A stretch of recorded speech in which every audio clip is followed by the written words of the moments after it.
Ce que je ne savais pas, c'est que l'on peut parler à quelqu'un qui porte une huile et que maintenant cette huile commence à couler dans votre esprit. Et sans même que vous ayez de l'huile physique versée sur votre tête, pourtant, il y a une huile spirituelle qui a été transmise.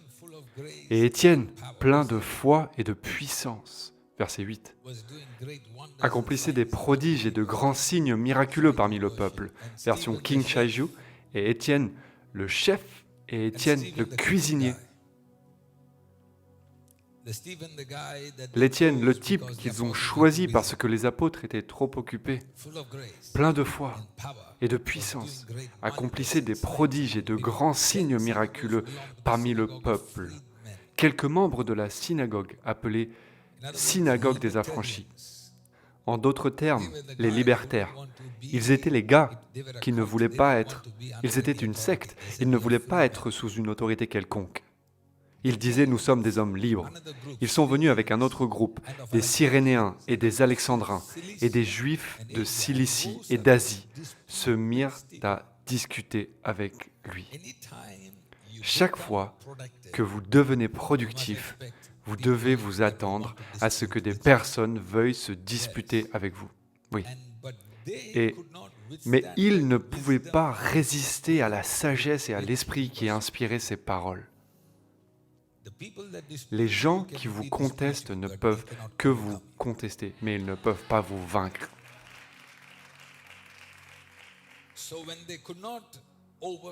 Comme ils n'ont pas pu le vaincre, alors ils soudoyèrent des hommes qui dirent « Nous l'avons entendu proférer des paroles blasphématoires envers Moïse et envers Dieu. »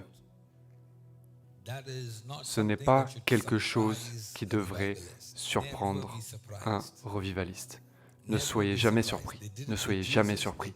Ils l'ont fait avec Jésus, ils l'ont fait avec les apôtres, et si vous avez du feu, ils le feront avec vous. Puis, ils l'ont fait dans son dos. Pourquoi ont-ils fait cela? Pour pouvoir ameuter le peuple, les anciens et les scribes. Leur objectif était de créer un élan pour obtenir une majorité, afin que cette majorité puisse former une foule et venir vous chercher. Les vieux trucs de l'ennemi. Les vieux trucs de l'ennemi. C'est ce qu'ils ont fait avec Jésus. Ils vont venir, commencer à dire « Oh, je l'ai entendu dire cela, il a dit ceci, ce qu'il a dit n'est pas juste, ce n'est pas dans les Écritures, c'est cela, il planifie cela. » Pourquoi? Ils essaient de vous ameuter. Triste est le jour où vous tomberez dans le piège. Triste est le jour où ce sont vos amis. Vous devez faire attention à qui sont vos amis. Oui. Parfois, il est très intéressant de lire de mauvaises nouvelles. Très intéressant de lire des mauvaises nouvelles. Sans réaliser qu'en consommant les mauvaises nouvelles, nous participons aussi à l'esprit qu'elles véhiculent.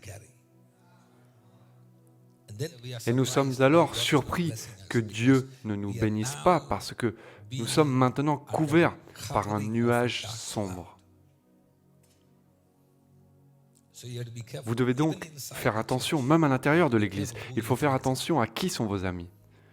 Vous devez regarder votre ami et voir, est-ce que je suis en train de devenir comme lui ou est-ce qu'il devient meilleur comme moi? Chaque ami que vous avez, même à l'intérieur de votre Église, vous devez vous demander, est-ce que cette personne me rend meilleur ou est-ce que cette personne me rend pire? Est-ce que cette personne augmente ma foi ou est-ce qu'elle met de la peur dans mon cœur? Est-ce que cette personne m'inspire à aimer Jésus ou est-ce qu'elle ajoute de la confusion? La Bible dit que Dieu n'est pas un Dieu de désordre. Oui. Cela signifie que si quelqu'un est dans la confusion, il y a toujours un auteur derrière. Quelqu'un qui est dans la confusion, il y a toujours un auteur derrière. Et l'auteur n'est pas qui? Dieu. Dieu lui-même dit, je ne suis pas l'auteur du désordre. Dieu n'est pas l'auteur du désordre. Donc, si vous voyez tous ces gars se liguer contre un chef de cuisine, ce n'est pas arrivé à cause d'Étienne. Ce n'est pas arrivé à cause de sa prédication. Ce n'est pas arrivé parce qu'il était trop loin. C'est parce qu'un groupe de personnes l'a provoqué contre un individu. Comprenez-vous ce que je dis? Il faut de la maturité spirituelle pour regarder ce que fait l'ennemi et dire « Hé, je ne tomberai pas dans ce piège. » Comprenez-vous ce que je dis? Vous devez être capable de savoir qui sont les Cyrénéens parmi vous, qui sont les affranchis parmi vous, qui sont les Alexandrins parmi vous, qui sont les Juifs de Cilicie parmi vous. Paul dit « Marquez et évitez-les. Marquez et ne les suivez pas. » Si l'apôtre Paul était ici, il dirait « Les amis de Facebook ne sont pas vos vrais amis. S'il vous plaît, ne les suivez pas. Marquez et supprimez, supprimez, supprimez, supprimez. Bloquez, supprimez, spam, indésirable. » Vous comprenez ce que je dis? Parce que plus vous suivez par curiosité, plus vous avez un auteur à côté de vous. L'esprit de confusion. Ne vous fiez jamais à ce que les gens disent, mais suivez leurs actes. Vous suivez ce qu'ils font parce que vous avez les mots qu'ils diront pour masquer ce qu'ils font. Ne tombez jamais dans le panneau juste parce qu'ils prêchent, juste parce qu'ils sont debout, juste parce qu'ils ont un micro, ne les suivez pas. Vous ne suivez pas ce qu'ils disent, vous suivez ce qu'ils font. C'est une révélation.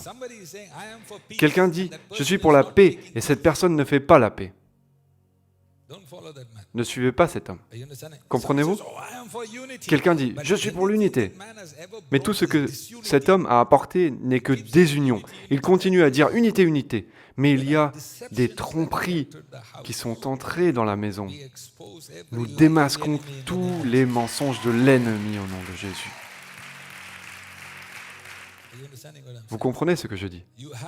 Vous devez toujours repérer les tromperies que l'ennemi apportera.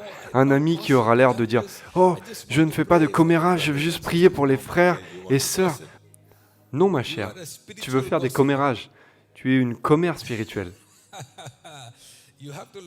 Vous devez repérer ces personnes qui viendront pour vous assassiner. Ils viennent pour vous assassiner. Ils viennent pour assassiner l'onction sur vous. Ils viennent pour assassiner l'homme envoyé par Dieu pour vous. Ils viennent pour assassiner le renouveau. Ils ne sont pas pour vous, ils sont contre vous, mais ils agissent comme s'ils étaient pour vous. Que le Seigneur vous donne la sagesse de tout dévoiler.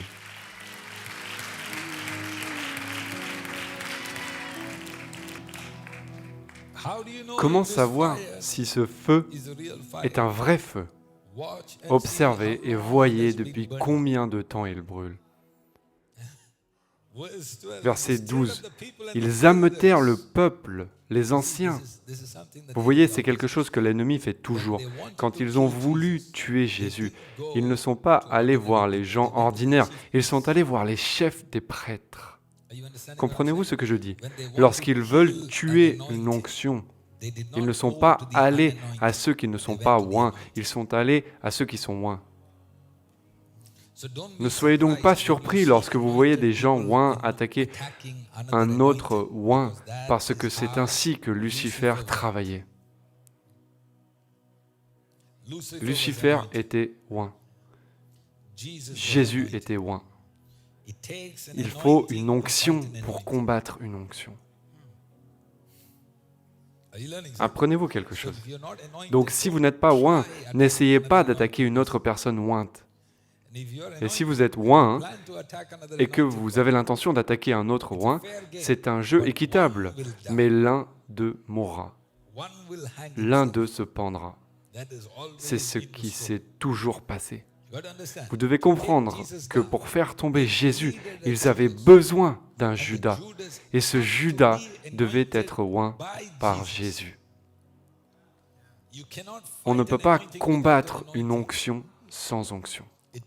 Il faut une onction pour combattre un oint.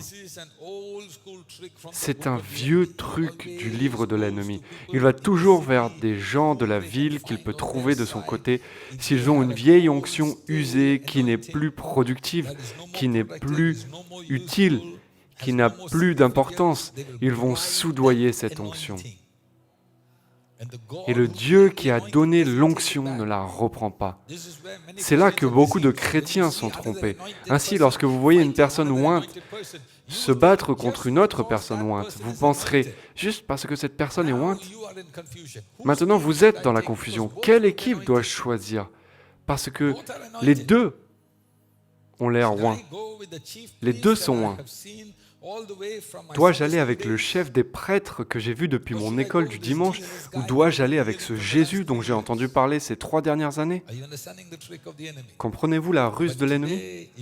Mais aujourd'hui, des informations vous parviennent, des instructions vous parviennent, la révélation vous parvient. Puis-je vous donner quelques informations qui seront votre protection? J'ai entendu une déclaration très douloureuse de mon père. Il a dit, Judas,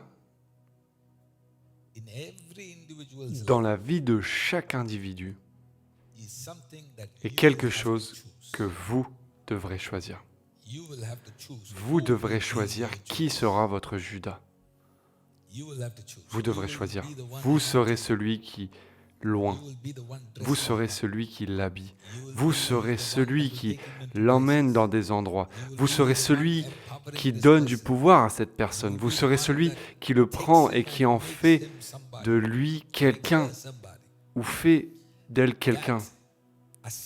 Cette mission n'est pas laissée au diable, mais à vous. La personne que vous choisirez pour être votre Judas, c'est loin qui s'en chargera. Comme c'est douloureux. Alors je veux que vous vous souveniez de ceci. Je parle à mes fils et à mes filles qui sont loin, qui s'élèvent, qui grandissent, qui ont des visions, qui prophétisent. Ne permettez pas à Satan de s'emparer de votre cœur. Oui. Ne permettez pas à Satan de s'emparer de votre cœur. Encore une fois, ne permettez pas à Satan de s'emparer. Encore une fois, ne permettez pas à Satan de s'emparer. N'utilisez pas l'onction que vous recevez de votre homme de Dieu pour combattre loin. Refusez cet esprit luciférien. Refusez ce quoi? Oui. C'est encore une autre grande observation que mon père a faite. Il a dit que si vous voyez beaucoup de gens qui viennent des églises principales, ils quittent leurs églises orthodoxes et ils sont tellement bouleversés par l'idolâtrie. Ils sont tellement bouleversés par le fait que pendant tant d'années, ils ont vécu dans le mensonge. Ils quittent cette église et ils viennent dans une église remplie de l'esprit. Ils commencent alors à recevoir de l'église, à être bénis par l'église, à être oints par l'église. Et maintenant, la fierté commence à entrer dans le cœur de cette personne. Et tout d'un coup, elle ne quitte pas cette église comme elle a quitté son église orthodoxe. Maintenant, elle se sent investie d'un pouvoir, elle se sent obligée d'écrire une lettre, elle se sent obligée d'écrire un message sur Facebook, elle se sent obligée d'avoir un micro, elle se sent obligée de faire une déclaration avant de quitter l'église. Quel démon s'est emparé de toi, Judas? Parce que lorsque vous avez quitté une situation plus grande, plus mauvaise, où les idoles étaient adorées, vous n'étiez pas si bouleversé. Mais vous grandissiez dans une église remplie d'esprit où vous étiez bénis et oints. Maintenant, vous sentez que vous avez besoin de faire une déclaration. Maintenant, vous sentez que vous avez besoin de vous battre. Maintenant, vous sentez que vous avez besoin de vous battre. C'est cela la tromperie. Parce que vous êtes prêt à quitter un mariage en silence. Le mariage suivant, vous voulez vous battre, vous voulez détruire, vous voulez blesser. Cela signifie que quelque part dans votre cœur, l'ennemi l'a rempli d'orgueil. C'est l'orgueil qui pousse les gens à se battre. C'est l'orgueil qui fait que les gens ne s'éloignent pas tranquillement. C'est pour cela que j'aime Pierre. Paul aurait dit « Oh, je vais lui tenir tête, je vais en parler. » Pierre est comme « Frère, Mon maître m'a donné tant de tapes que je me fiche d'avoir raison ou tort. Le gars a été rendu tellement humble par son maître. La dernière fois, vous savez, s'il était venu avant que Pierre ne soit transformé, les oreilles de Paul auraient été arrachées comme celles de Mike Tyson. Le gars ne sait pas qui est Pierre. Il a coupé l'oreille du soldat romain. Le gars dit « J'ai confronté Pierre. Dieu merci, Pierre était né de nouveau. » Dieu merci, Jésus avait réprimandé le Satan de Pierre. Que quand Paul est arrivé, il a dit « Ok mon frère, tu veux aller par ici, je vais par là. Tu veux la gauche, je vais à droite. Abraham a dit que tu voulais la gauche, je prends la droite. Tu veux la droite, je vais à gauche. Parce que où que j'aille, le Seigneur me bénira. Ce n'est pas avec vous que je me dispute. Ma dispute est quoi? Je n'ai pas le temps de me battre avec vous. J'ai trop vu la grâce et la miséricorde du Seigneur pour m'asseoir et discuter avec vous. Tu le veux? Prends-le, prends-le. Parce qu'un enfant de Dieu comprend qu'il n'y a pas de perte en Christ. Si un être humain vous fait subir une injustice, laissez-le, laissez-le faire. Parce que Dieu l'a autorisé à le faire, non? Dieu ne leur a-t-il pas permis de le faire? Alors pourquoi l'arrêtez-vous? Ah, vous êtes silencieux maintenant. Vous êtes trop chrétien. Est-ce que vous écoutez ce que je dis? Et maintenant, attendez que le Seigneur vous venge. Attendez le Seigneur. Quelqu'un dit « Attendez le Seigneur, attendez le Seigneur, attendez le Seigneur, attendez le Seigneur. » Je veux que vous soyez un croyant sûr. Soyez un croyant sûr. Ne laissez pas l'ennemi vous embêter. Tout ce qu'il fait, c'est de vous embêter. Mais celui qui a vu la face glorieuse de Dieu,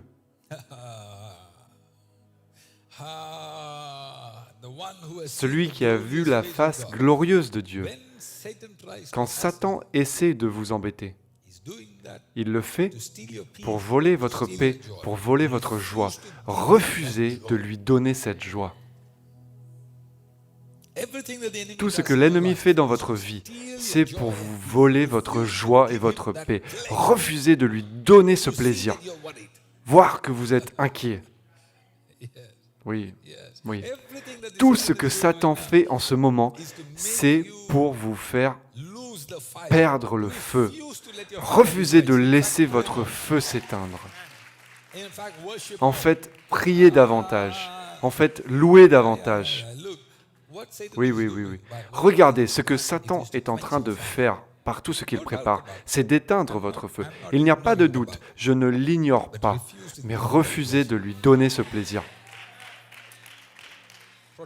Protégez votre feu. Quelqu'un crie « Protégez votre feu ». Avant qu'il puisse éteindre le feu de l'intérieur, il essaie toujours d'éteindre le feu de l'extérieur. Parfois, ce seront vos propres parents, parfois votre cousin. « Tu ne nous appelles pas, tu ne fais pas ça, tu ne fais pas ça. » Hé, la dernière fois que j'ai vérifié, mon téléphone entrant n'était pas bloqué.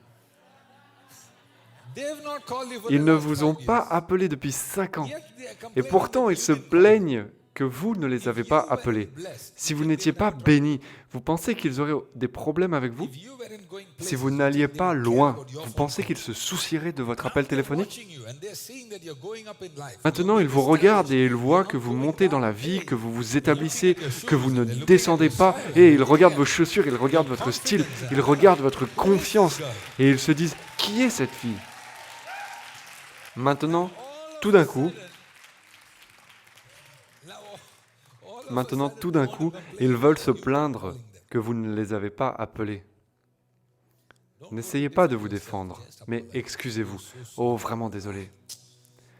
Je vais vraiment essayer de faire de mon mieux. J'essaierai de mon mieux, mais mon mieux ne suffira peut-être pas, mais j'essaierai. Vous n'avez pas compris, oui. Vous essaierez de votre mieux, mais mon mieux ne sera peut-être pas... Oui, ce ne sera peut-être pas assez bien pour vous, mais mon mieux ne sera peut-être pas assez bien, mais mon mieux est tout ce que je peux essayer parce que ma mission est différente, ma vocation est différente, mon voyage est différent, mon chemin est différent. dynamique spirituelle. La Bible est claire. Si vous n'êtes pas d'accord, nous ne pouvons pas marcher ensemble. Ok? Vous vous moquez de la grâce de Dieu sur ma vie. Vous vous moquez de l'onction sur ma vie. Vous vous moquez de la couverture spirituelle de ma vie. Vous vous moquez de tout ce qui m'a béni et m'a élevé. C'est un principe que nous ne pouvons pas marcher ensemble. À moins que deux soient d'accord, on ne peut pas marcher ensemble. Nous sommes d'accord pour ne pas être d'accord. Ce n'est pas dans la Bible, c'est le monde. N'introduisez donc pas les informations du monde dans l'Église. Quand vous entendez les gens dire « nous sommes d'accord pour ne pas être d'accord », non, ma chère, ça ne marche pas comme cela. La Bible est claire. Si deux personnes ne sont pas d'accord, comment peuvent-elles marcher ensemble? Mari et femme, nous sommes d'accord pour ne pas être d'accord. N'introduisez pas le monde dans votre mariage. C'est un problème que vous devez résoudre et une personne doit changer. Vous ne pouvez pas avoir tous les deux raison et vous ne pouvez pas tous les deux avoir tort.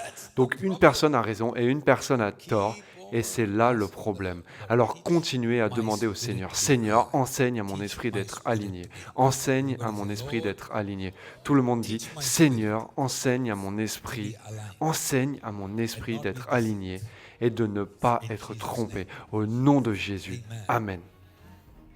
Nous sommes si reconnaissants pour la parole qui vient de vous être transmise. Je prie pour que cette nouvelle année, le Seigneur vous introduise dans une nouvelle saison. Et je veux juste prendre un moment pour vous souhaiter à vous et à votre famille une nouvelle année bénie, remplie de sa bonté et de sa miséricorde. Merci d'avoir été des nôtres une fois de plus. Si vous voulez écouter l'intégralité du message, téléchargez l'application Chargy Matthew qui est disponible sur iOS et Android, ainsi que sur YouTube et sur tous les autres réseaux sociaux. Alors, n'oubliez pas de nous y rejoindre. Encore une fois, je vous souhaite une merveilleuse nouvelle année bénie.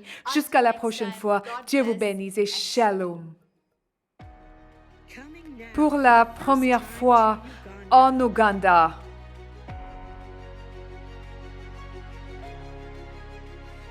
rencontrez la puissante parole de Dieu dans la puissance de l'Esprit avec le prophète Chargy Matthew. Faites l'expérience de la grâce et de la gloire. Soyez ravivés, renouvelés et restaurés.